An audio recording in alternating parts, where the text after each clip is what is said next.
Hi, and welcome to month 2 of our Saturday sampler. And we have our 3 blocks. I'm going to show you our 12-inch first. So on our 12-inch, yes, I made them a little bigger like we always do, and then we're going to square them down. You can do them the size that's there. I just like making them square down so that I have perfect points. So on fabric 1, I changed the 5 1/4 to 5 3/8, the 2 4 7/8 to 5-inch. On fabric 2, the 5 1/4 again 5 3/8, and the 1 3 3/8 has to stay that size because that's going to be your center. Fabric 3 is 4 2 1/2, that stays, and the 2 2 7/8 I made those 3 inches. Fabric 4, the 2 5/4 again 5 3/8, and fabric 5, the 2 that are 4 7/8 I went up to a 5-inch. So first off, we're going to complete this. Once you've cut them all, you're going to make an hourglass just like we did last month. Sew those together, and then we square them down to 4 1/2. Each corner will be 4 1/2, each square will be 4 1/2. Our center is next, so we're going to go up to here. The center square, we're going to sew our teals to that 3 3/8. And then we'll have plenty of room to square down to 4 1/2.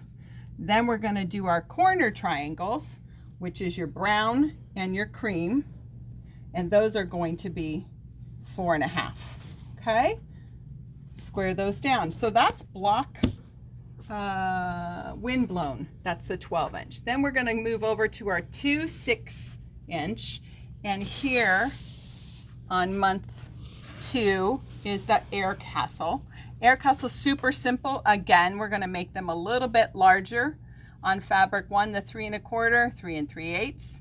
The 4 2-inch squares have to be that size because those are your corners. I'm sorry, they're 2 1/2. And then on fabric 2 is 2 1/2, which is your center. Fabric 3 is 3 1/4, and we changed that to 3 3/8. And fabric 4, I went up to 3 inches. So we're going to sew those two together to create this look, to create this little star point there. And then we're going to put our corners, do them in rows. Super simple. Same thing with block here. The friendship star is the same. It's just half square triangles, and then you sew the 3 together. I've had people saying they're having trouble sewing their rows together.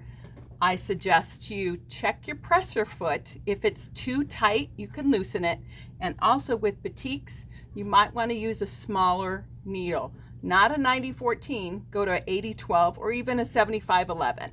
You can go down on the needle because it's such a tight weave. It's easier to sew with a sharper needle.